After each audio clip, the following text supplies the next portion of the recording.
Assalamu alaikum, dear students. So, I hope you have gone through all the previous lectures based on the various thermodynamic processes. So, I already discussed the basic three thermodynamic processes. The first three thermodynamic processes: isothermal process, adiabatic process, and isochoric process. Now, the last one, which is known as isobaric process, will be discussed today, inshallah. So, what isobaric process is? I told you, isothermal process में pressure and volume change, temperature remains constant. In adiabatic process, all the thermodynamic variables change. In isochoric process, volume remains constant while as pressure and temperature change. लेकिन isobaric process कौन सा process है? ये बेटा ऐसा process है जिसमें pressure constant रहता है. क्या कांस्टेंट रहता है? Pressure. Volume change, temperature change. So बेटा एक ऐसा प्रोसेस जिसमें प्रेशर हम क्या रखते हैं? Fix. Pressure of a system remains constant while as the volume and temperature change. But how this process is happening practically ये प्रोसेस कैसे होता है तो वो हम समझ लेंगे बेटा. मान लो आपके पास एक सिलेंडर है. It consists of an ideal gas. Okay, so इसमें एक आइडियल गैस हमने रखा and this cylinder is fitted with a piston. Now, suppose certain amount of heat is absorbed by this system, say dq. ठीक है बेटा. तो यहां क्या होगा? यहां ये जो आइसोबारिक प्रोसेस है, यहां पर प्रेशर कांस्टेंट रहेगा. वॉल्यूम क्या हो रहा है? चेंज. दैट मींस जब ये सिस्टम हीट एब्सॉर्ब करेगा यहां पर वर्क ऑफ एक्सपेंशन होगा. दैट मींस यहां पर W एक्सपेंशन होगा. सो यहां पर इस सिस्टम में जो आप हीट दे रहे हो उससे क्या हो रहा है? एक्सपेंशन. क्यों?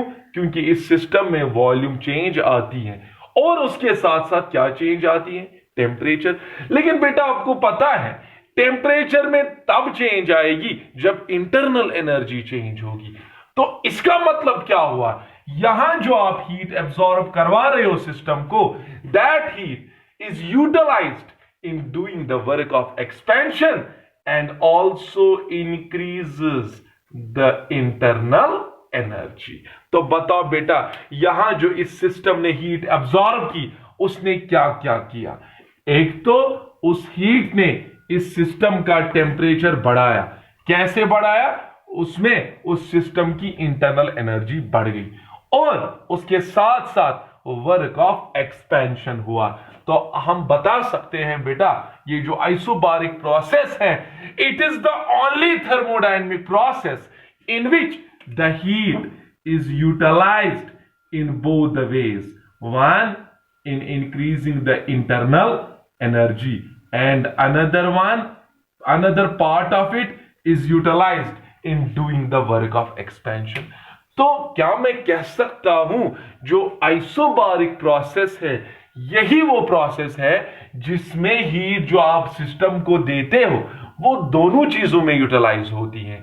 एक तो वो हीट जो ये सिस्टम एब्सॉर्ब कर रहा है, that is utilised in increasing its internal energy and that is also utilized in doing the work of expansion. कैसे? मैंने आपको कहा इस सिस्टम में वॉल्यूम बढ़ता है, चेंज होता है. जैसे इस सिस्टम ने अगर हीट एब्सॉर्ब की, वॉल्यूम बढ़ेगा, that means work of expansion is taking place. अच्छा, टेम्परेचर भी चेंज हो रहा है. इसका मतलब क्या हुआ? सिस्टम ने जो हीट एब्सॉर्ब की उससे उसकी इंटरनल एनर्जी भी इंक्रीज हुई होगी. तो बताओ बेटा यहां जो हीट है उसने कितने काम किए? यहां पे ऑब्वियसली उसने दो काम किए. एक तो उसने रेज की सिस्टम की कौन सी एनर्जी? इंटरनल एनर्जी, और क्या किया, वर्क ऑफ एक्सपेंशन। तो बेटा हम यहां पर, हमें पता है ये जो dW होता है it is equal to PdV, since the pressure is constant, इसको डिफरेंशियल कोएफिशिएंट नहीं आएगा। सो बताओ dQ किसके बराबर निकला for isobaric process, du plus PD। So this is the formulation of first law of thermodynamics for isobaric process. So जब आप isobaric process में first law of thermodynamics की फॉर्मूला लगाओगे और वो फॉर्मूला ये आएगी, dQ is equal to du plus PdV। और पिछले लेक्चर में आपने देखा वहां जो फॉर्मूला आती थी वहां आता था dQ is equal to du। Why? क्योंकि वहां पर वर्क ऑफ एक्सपेंशन 0 था। लेकिन ये चार प्रोसेसेस में, मैं फिर से रिपीट कर रहा हूं, चार प्रोसेसेस में ये अकेला एक ऐसा प्रोसेस है जिसमें हीट जो आप एब्जॉर्ब करवाते हो सिस्टम को, that is utilised in both the things, in both the ways, one in increasing the internal energy and another one in doing the work of expansion। समझ आ रहा है? याद होगा आपको आइसोथर्मल में जो भी आप हीट देते थे, that whole heat was utilized in doing the work of expansion। Adiabatic में तो हीट एब्जॉर्ब ही नहीं सिस्टम करता था। अच्छा, आइसोकोरिक में आपने देखा whatever heat is absorbed by the system, that heat is totally utilized in raising the internal energy। But as far as the isobaric process is concerned, in this system the heat absorbed is utilized in two ways, one in raising the internal energy and another one in doing the work of expansion। so ये था बेटा basic qualitative method या qualitative definition isobaric process की। so इसका qualitative nature आपको समझ आया होगा। so obviously अगर सिस्टम ने ही, इसका मतलब ही हुआ कि यहां पे फ्री एक्सचेंज हो रहा है between system and surroundings. And you must remember, तीन थर्मोडायनेमिक प्रोसेसेस में फ्री हीट एक्सचेंज होता है, खाली एक ऐसा प्रोसेस है जिसमें हीट एक्सचेंज नहीं होता है, that is adiabatic process. So rest in these processes like isobaric, isochoric and isothermal, in all these three processes heat exchange is taking place between system and surroundings। तो यहां obviously pressure कैसे constant रहेगा, देखो बेटा कैसे, इसमें हम पहले इक्वेशन ऑफ स्टेट को स्टडी करेंगे। इसकी इक्वेशन ऑफ स्टेट क्या आएगी बेटा, देखो क्या होगा।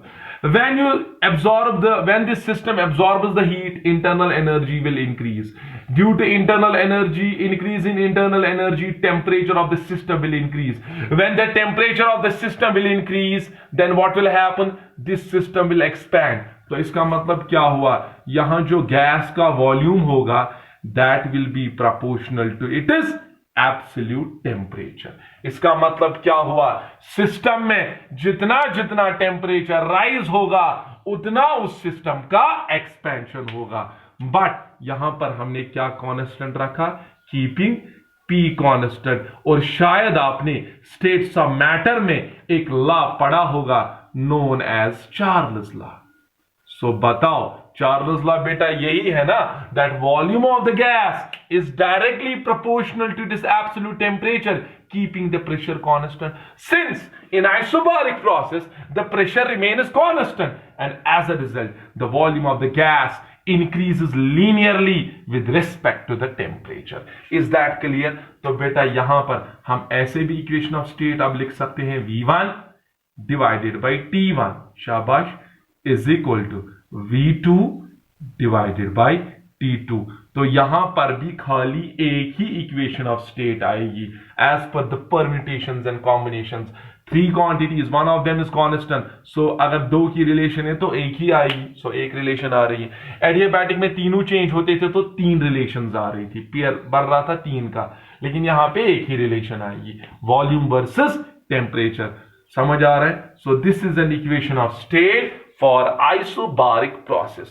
so in case of isobaric process, when the temperature of the system increases, but how the temperature increases, when the system absorbs heat, when the temperature increases, temperature के बढ़ने से volume भी बढ़ रहा है। अब बोलोगे सर प्रेशर कैसे कांस्टेंट रह गया इसमें?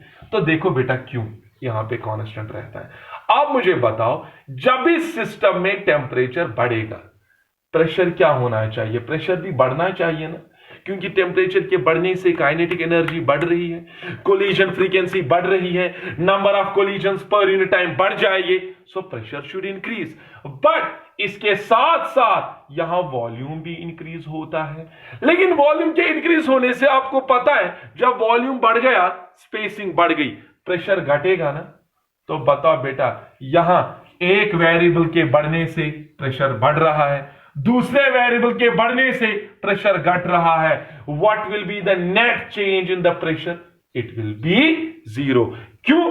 टेम्परेचर के बढ़ने से प्रेशर बढ़ना चाहिए, लेकिन वॉल्यूम के बढ़ने से प्रेशर घटना चाहिए। What is the net change in the pressure? It is zero. So this is how the isobaric process is realised in practice. So now इस जैसे हमने सारे प्रोसेसेस में इक्वेशन ऑफ स्टेट पढ़ाया, थर्मोडायनेमिक वर्क निकाली, तो यहां पर भी सब कुछ वैसे ही निकालना है बेटा। तो आप पहले हम थर्मोडायनेमिक वर्क निकालिए।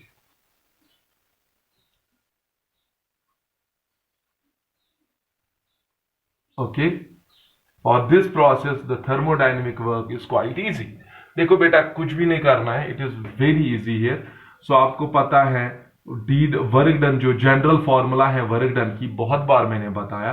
थर्मोडायनेमिक वर्क की जनरल फॉर्मूला है integration of P D V, where volume has the limits, volume changes from V1 to V2। But आपको पता है इन आइसोबारिक प्रोसेस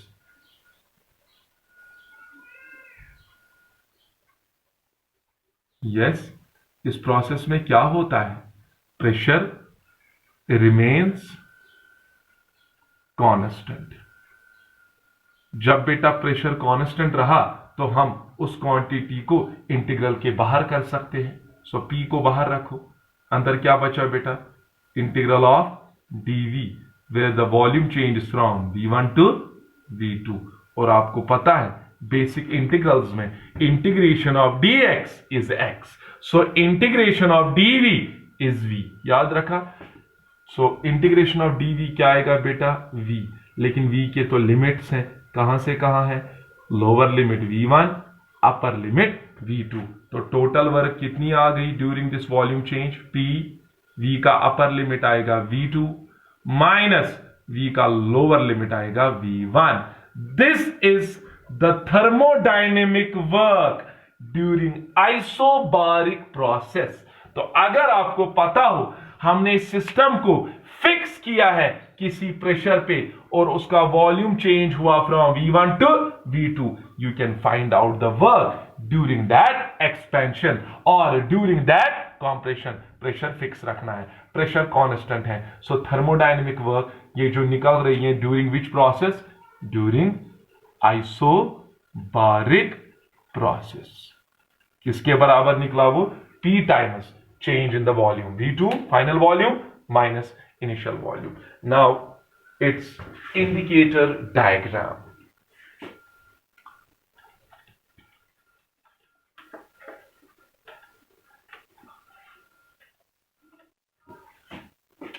इसकी बेटा इंडिकेटर डायग्राम देखिए।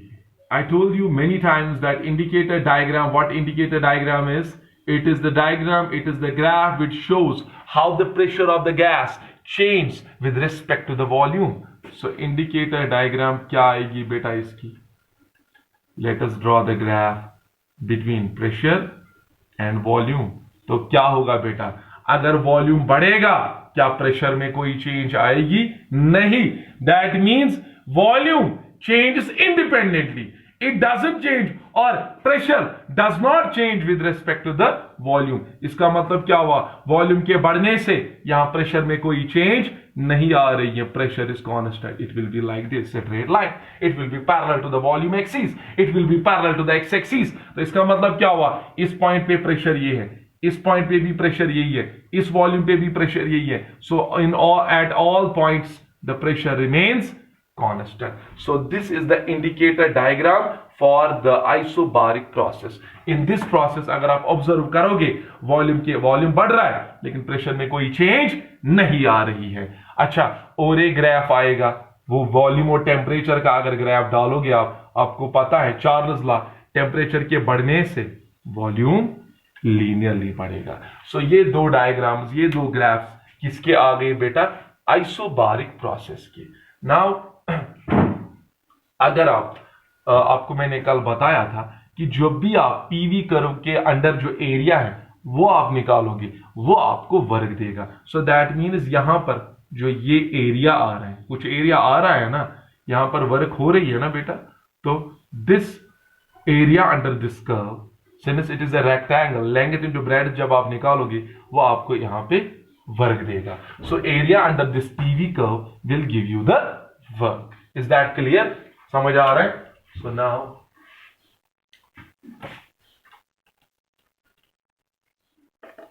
अब बेटा स्लोप निकालिए, स्लोप ऑफ पीवी कर्व। बहुत बार मैंने समझाया है कि slope of PV curve means rate of change of pressure with respect to the volume. Is that clear? मैंने बहुत बार समझाया आपको स्लोप क्या होता है। यहां पर जो स्लोप होता है पीवी कर्व का, उसका मतलब हुआ उस सिस्टम में किस रेट पे प्रेशर चेंज हो रहा है with respect to the volume. So यहां पर बेटा प्रेशर किस रेट पे वॉल्यूम के साथ चेंज हो रहा है, since P in isobaric process is constant. P क्या है यहां पे? कांस्टेंट। जब P कांस्टेंट है तो d by dv of P, differentiation of constant क्या होता है? 0। तो इसका मतलब क्या हुआ, यहां जो स्लोप निकला वो बेटा क्या निकला? 0। सो स्लोप ऑफ आइसोबारिक और PV curve for isobaric process is 0। Why the slope is 0? Because यहां पर प्रेशर चेंज ही नहीं हो रहा है विद रिस्पेक्ट टू वॉल्यूम। यहां पर जो प्रेशर है it is constant and differentiation of constant is 0। सो इससे यही सिग्निफाई हो रहा है कि अगर वॉल्यूम चेंज आ रही है लेकिन प्रेशर में कोई तब्दीली नहीं आ रही है। सो this is regarding slope of which curve? PV curve.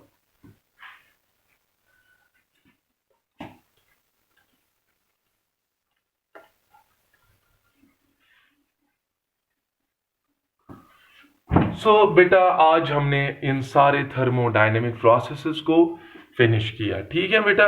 तो अब मैं जो मैंने पहले ही लेक्चर्स में आप डिस्कस किया था एक topic, that was cyclic process.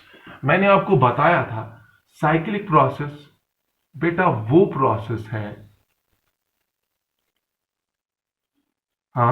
जो अपनी स्टेट की ओर वापस आ जाता है थ्रू एनी पाथ। लाइक किसी सिस्टम में, जैसे मैंने ग्राफ डाला बेटा between pressure and volume, like this. मान लो इस सिस्टम का इनिशियल स्टेट जो थी, इसका प्रेशर था P1, इसका वॉल्यूम था V1। नाउ यहां पर एक्सपेंशन हुआ like this and it is final state, say this state is P2 V2, ठीक है बेटा। नाउ मैं इसको say this is point A, this is point B। अब मैं क्या कर रहा हूं, I want to return this system, I will restore this system to it is original state. मैं इसको वापस ला रहा हूं थ्रू अनदर पाथ कुछ भी हो ऐसे। Now tell me, in this whole cycle initial state A है, फाइनल स्टेट भी क्या है? A ही है ना। सो ऐसा प्रोसेस जो रिटर्न बैक हो to it is original state after all these paths, after it follows all these paths, is known as cyclic process. Already मैंने एक्सप्लेन ये किया है। सो साइक्लिक प्रोसेस में क्या होता है, सिस्टम अपनी स्टेट पे वापस आ जाता है। किस पाथ के थ्रू आ जाएगा उसके साथ हमें कुछ नहीं है। जैसे ये पहले इस पाथ के थ्रू आया है, से first path, then return back किस पाथ से गया है, सेकंड पाथ। पहले क्या प्रेशर था इसका, P1 V1, और बाद में आ गया P2 V2, लेकिन फाइनली अल्टीमेटली इसकी स्टेट वापस वही आ गई P1 V1। So it returns back to its original state. अब आप याद रखना, इस साइक्लिक प्रोसेस में अगर फर्स्ट लॉ ऑफ थर्मोडायनेमिक्स बेटा यूज करेंगे, D Q is equal to D U plus D W. You might remember जो इंटरनल एनर्जी है ये कौन सी फंक्शन है, स्टेट फंक्शन। और मैंने बताया था आपको जब मैंने इंटरनल एनर्जी एक्सप्लेन किया था, I told you that time that in cyclic process the change in the state function, the change in the internal energy is always equal to zero. So इस cyclic process में internal energy में बेटा कितनी change आएगी, zero. Why? Because process is cyclic. मैंने explain, जिसने वो miss किया हो वो lecture, he can watch it on the YouTube. I think it is the very it is the third lecture, हाँ. तो उस लेक्चर सीरीज में तीसरा लेक्चर है शायद, तो इंटरनल एनर्जी वहां पे आप पढ़ सकते हो। सो इंटरनल एनर्जी की चेंज साइक्लिक प्रोसेस में कितनी होती है, जीरो। तो बता बेटा यहां जो डी क्यू है वो किसके बराबर निकला, डी डब्ल्यू। तो इसका मतलब क्या हुआ, साइक्लिक प्रोसेस में जो नेट हीट सिस्टम एब्जॉर्ब करता है वो हीट किसमें यूज होती है, इन doing the work of expansion. ऐसे ही जो आप इंजन लेते हो, हीट इंजन लेते हो, हीट पंप लेते हो, रेफ्रिजरेटर लेते हो, they all are cyclic processes and in cyclic processes the net heat absorbed is utilised in doing the work of expansion. So यहां जो हीट होती है वो इंटरनल एनर्जी बढ़ाती नहीं है, वो खाली क्या करती है, वर्क ऑफ एक्सपेंशन। पर साइकिल जो भी आप हीट दोगे वो सारी की सारी हीट बेटा किस लिए यूज होगी, वर्क ऑफ एक्सपेंशन में। लेटर ऑन इसकी एक लिमिटेशन थी, फर्स्ट लॉ की लिमिटेशन थी, that we can not convert the whole entire heat energy into work. वो एक लिमिटेशन थी और वो हमें एक्सप्लेन किया सेकंड लॉ ऑफ थर्मोडायनेमिक्स ने, that it is not possible to convert the entire heat energy into mechanical one. That will be discussed later on inshallah in the next lecture series when I discuss the second law of thermodynamics. So अब बेटा इस cyclic process में जो आप work निकालना चाहते हो या हीट निकालना चाहते हो कि इस सिस्टम ने नेट हीट कितनी एब्जॉर्ब की, वो कैसे आप निकालोगे। सो यू मस्ट रिमेंबर ये साइक्लिक प्रोसेस है, तो आपको कुछ नहीं करना है, ये बेटा एक लूप बन रहा है कि नहीं। सो इस लूप में, इस क्लोज्ड लूप का जो एरिया होगा, okay, area of the closed loop, okay, area of what loop, closed loop gives us the net work done. Is that clear? ये लूप क्या देगा बेटा, वर्क डन। तो इसके लिए एक सिंपल सी एग्जांपल मैं देना चाहता हूं, like you have the indicator diagram PV and the graph is like this. The system is going from this point two this point, then here. Say this is point A, this is point B, and this is point C. Say here, suppose the pressure is P, volume is V. Here the pressure is 2P and obviously volume V ही होगा।